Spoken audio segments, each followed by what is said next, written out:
بھائی جب اتفاق سے پیدا ہوئے ہیں تو جتنا حق آپ کو زندہ رہنے کا ہے اتنا ہی بولو نا اس کو بھی زندہ رہنے. ہم جانور پہ اللہ کا نام لیتے ہیں, اس میں ایک حکمت یہ بھی ہے یہ بتانے کے لیے کہ اگر اللہ کی طرف سے پرمیشن نہ ہوتی تو ہم ان جانوروں کو کھانے ہمارے لیے حلال نہ ہوتا. جس نے بنایا ہے اس نے ہمارے لیے ان جانوروں کو حلال کیا ہے, لہٰذا ہم اس کا نام لیں گے. جب آپ ان غیر مسلم کنٹریز میں آتے ہیں نا تو حلال و حرام کی فکر بہت سے لوگ چھوڑ دیتے ہیں, یہ جائز نہیں ہے آپ کے لیے. اور یاد رکھیں یہ مشین کا جو ذبیحہ ہے یہ حلال نہیں ہے. اللہ نے حکم دیا لا تأکلوا مما لم یذکر اسم اللہ علیہ, جس جانور پر اللہ کا نام نہ لیا جائے وہ مت کھاؤ. آپ کہہ سکتے مشین بھی تو اللہ کا نام لے رہی ہے. قرآن نے ہمارے لیے 3 قسم کی قوموں کے ذبح کردہ کھانے کو حلال قرار دیا ہے, ایک مسلمان, ایک یہودی اور ایک عیسائی جو اپنے مذہب پر کو فالو کرتے ہوں. آج کل بہت سارے کرسچن ایسے ہیں جو ایتھیسٹ ہو چکے ہیں, ملحد ہو چکے ہیں, ان کی بات نہیں ہو رہی. جو واقعی حضرت عیسیٰ علیہ السلام کو اللہ کا نبی مانتے ہو اس کے ذبیحے کو اللہ نے حلال قرار دیا ہے. ان 3 مذہبوں کے علاوہ کسی کے ذبح کردے کو اللہ نے حلال قرار نہیں دیا. تو مشین کا کوئی مذہب ہوتا ہے؟ بولو بھائی کیا ہو گیا؟ مشین کا تھوڑی کوئی مذہب ہوتا ہے. وہ اللہ نے اس کی بھی شرط لگائی ہے کہ جو پیغمبروں کو مانتے ہو, آسمانی کتابوں کو کسی بھی درجے میں مانتے ہو.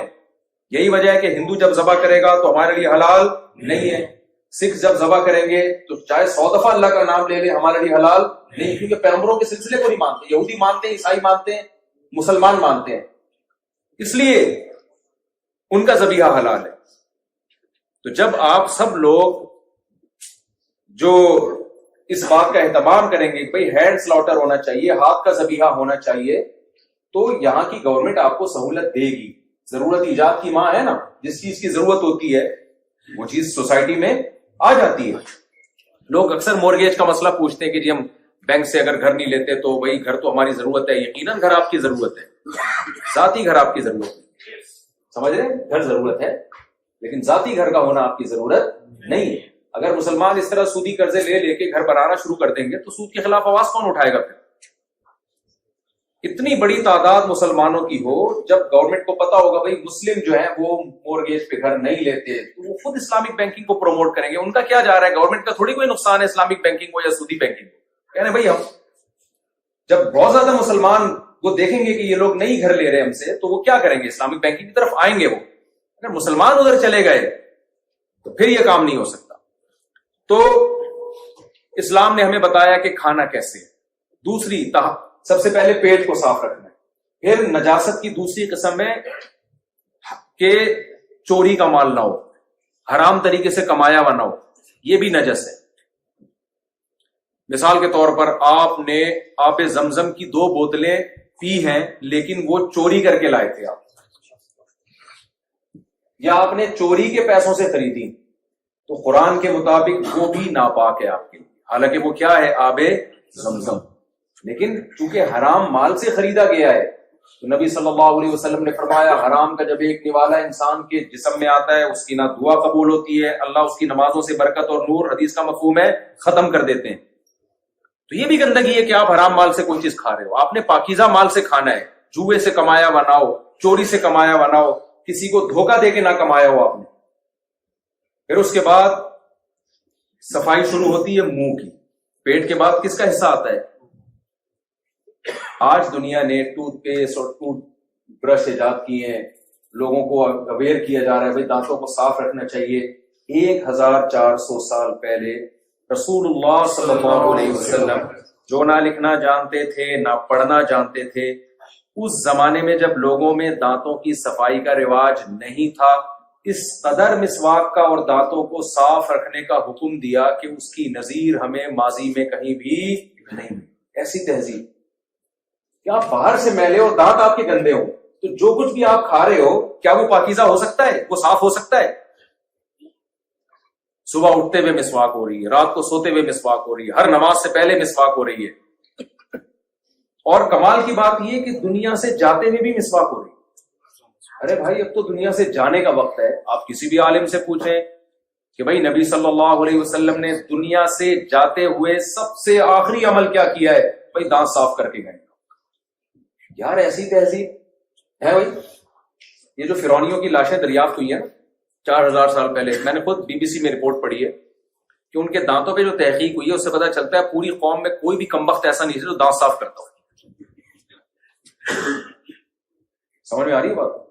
ان کے دانتوں پہ جو تحقیق ہوئی ہے نا اس سے پتا چلتا ہے کہ پوری قوم میں کوئی بھی کمبخت ایسا نہیں تھا جس کو دانتوں کی صفائی کی تو. حالانکہ بادشاہ تھے, رائل فیملی کے لوگ تھے, ان میں تو صفائی ویسے ہی زیادہ ہوتی ہے, دانت کوئی بھی صاف نہیں. دانتوں کو صاف کرنے کے بارے میں جو رہنمائی ملی ہے لوگوں کو وہ پیغمبروں سے ملی ہے. موسیٰ علیہ السلام مسواک کیا کرتے تھے, ابراہیم علیہ السلام مسواک کیا کرتے تھے, یعقوب علیہ السلام, یوسف علیہ السلام, جن کا بھی پیغمبروں سے لنک ہے ان میں تو آپ کو مسواک اور دانتوں کی صفائی نظر آئے گی. جن قوموں کا پیغمبروں سے رشتہ کمزور ہو گیا ان میں جب تک سائنسدانوں نے یا ڈاکٹروں نے اس کو پروموٹ نہیں کیا ہے اس وقت تک ان میں دانتوں کی صفائی کا کوئی تصور نہیں تھا. سمجھ میں آ رہی ہے کہ نہیں آ رہی ہے بات؟ تو منہ کی صفائی 15 دفعہ منہ کو دھونے کا حکم دیا اسلام نے. فجر ہم پڑھتے ہیں تو وضو میں کتنی دفعہ کلی کرتے ہیں؟ 3 دفعہ. پھر ظہر میں 3 دفعہ. 5 نمازوں میں کم سے کم کتنی دفعہ ہو جائے گا؟ اور کراچی میں تو اور زیادہ دفعہ ہوتا ہے, اور زیادہ دفعہ ہوتا ہے. اب کیوں ہوتا ہے؟ یا کبھی آپ اکیلے میں ملیں گے تو انشاءاللہ میں آپ سے اس بارے میں بات کروں. ہر بات کھلے میں نہیں بیان کی جا سکتی, چھاؤں میں, کیونکہ غذائیں ایسی ہیں نا کہ وضو کا ٹھہرانا بہت مشکل کام ہے, بہت مشکل کام. ویسے تو یہاں بھی یہی غذا ہے, اتنا زیادہ احساس سے کمتری میں جانے کی. پیزے برگر تو یہاں بھی لوگ کھا رہے ہیں, بلکہ یہاں زیادہ کھا رہے ہیں, تو پھر بھی تھوڑی سی نیچرل غذا کھا لیتے. ہر چیز میں ہم خراب نہیں ہیں, ذہن میں رکھیں. بہت ساری چیزیں ہماری خاندانی ہیں. یہاں کوئی انگریز سے پراٹھا ہضم کروا کے دکھاؤ, جو پراٹھے ہم کھاتے ہیں نا وہ کسی گورے کو بولے تو بہت بڑا فنٹر ہے, یہ 2 پراٹھے ہضم کر کے دکھاؤ. خیر, تو پھر تیسرے نمبر پہ صفائی میں لباس آتا ہے یا باڈی آتی ہے؟ آپ کی باڈی آتی ہے. لباس باہر کی چیز ہے نا. تیسرے نمبر پہ کیا آتی ہے؟ نبی صلی اللہ علیہ وسلم نے دن میں 15 دفعہ منہ کے دھونے کا حکم دیا ہے, قرآن میں ہے. 15 دفعہ بازو, 15 دفعہ پاؤں, 1 دفعہ سر کا مسا اور کانوں میں مسا. اس کے علاوہ آپ صلی اللہ علیہ وسلم نے فرمایا حق علی کل مسلم ان یغتسل فی کل اسبوع مرۃ او کما قال صلی اللہ علیہ وسلم. ہر مسلمان پر لازم ہے کہ ہفتے میں کم سے کم 1 دفعہ وہ غسل کرے. یہ اس قوم کو غسل کرنے کا حکم دیا جا رہا ہے جس کے پاس سب سے مہنگی چیز پانی تھا. عرب میں پانی, آج بھی پیٹرول سستا ہے بھائی, پانی کیا ہے؟ مہنگا ہے. وہ دور دراز جگہوں پہ جانا پڑتا تھا کنویں کی تلاش میں. میں نے جب مدرسے میں داخلہ لیا نا اور علم حاصل کرنا شروع کیا تو میں بتا رہا تھا نا, سب سے پہلے جو ہماری فقہ کی کتاب ہے اسلامی قانون, مدارس میں قدوری پڑھائی جاتی ہے, اس میں سب سے پہلے کتاب الطہارہ. اس میں جب ہم نے حدیث پڑھی میں حیران ہو گیا. نبی صلی اللہ علیہ وسلم نے فرمایا اذا استيقظ احدكم من منامه فلا يغمسن يده في الاناء حتى يغسله 3 فانه لا يدري اين باتت يده او كما قال صلی اللہ علیہ وسلم. آپ صلی اللہ علیہ وسلم نے فرمایا جب تم میں سے کوئی شخص صبح بیدار ہوتا ہے, یہ عربوں کو صفائی ستھرائی سکھائی جا رہی ہے. سکھانے والا کون ہے یہ ذہن میں رکھیں, جو نہ لکھنا جانتا ہے اور نہ پڑھنا جانتا ہے.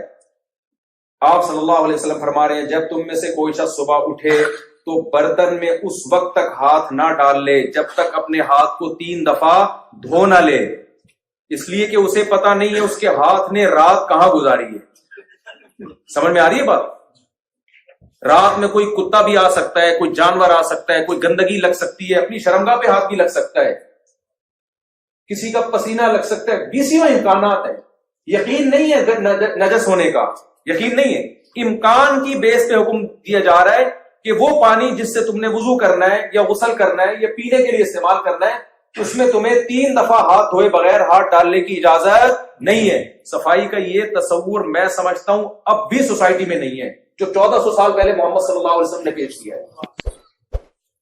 تبھی تمام فقہاء ایک مسئلہ بیان کرتے ہیں, بھائی بالٹی میں اگر پانی رکھا ہے غسل سے پہلے آپ کسی طرح مگے سے کسی طرح چلو سے اپنے ہاتھوں کو پہلے 3 دفعہ اچھی طرح دھوئیں, اس کے بعد آپ ہاتھ ڈالیں. اور ہمارے یہاں کیا ہوتا ہے, لنگی پہن کے ڈائریکٹ ڈبکی لگا رہے ہوتے ہیں لوگ. کیا خیال ہے بھائی, ڈبکی لگا رہے ہوتے ہیں. پانی سے استنجا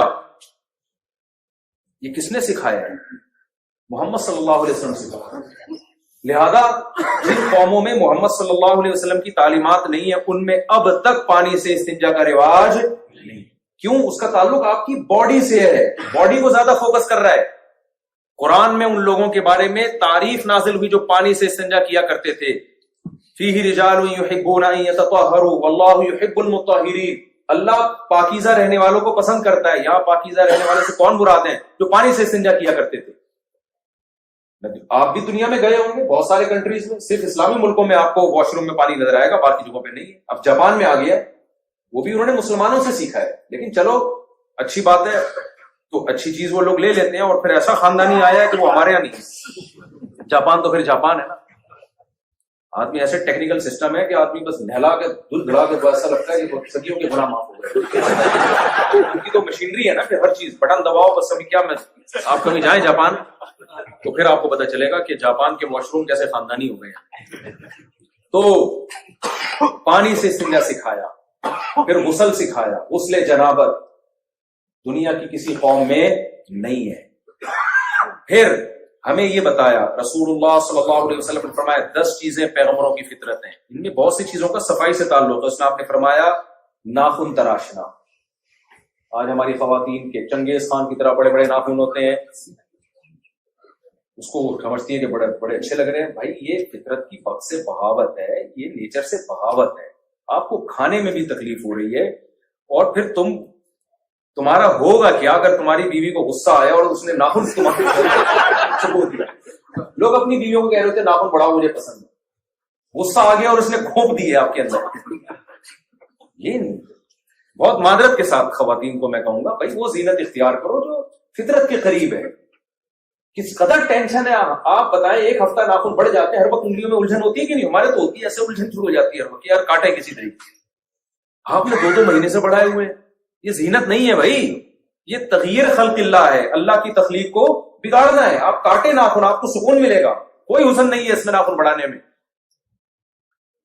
تو نبی صلی اللہ علیہ وسلم نے حلق عانہ، زیر ناف بال کے صاف کرنے کا حکم دیا. آپ صلی اللہ علیہ وسلم نے نتف الابط، بغلوں کے بالوں کی صفائی کا حکم دیا.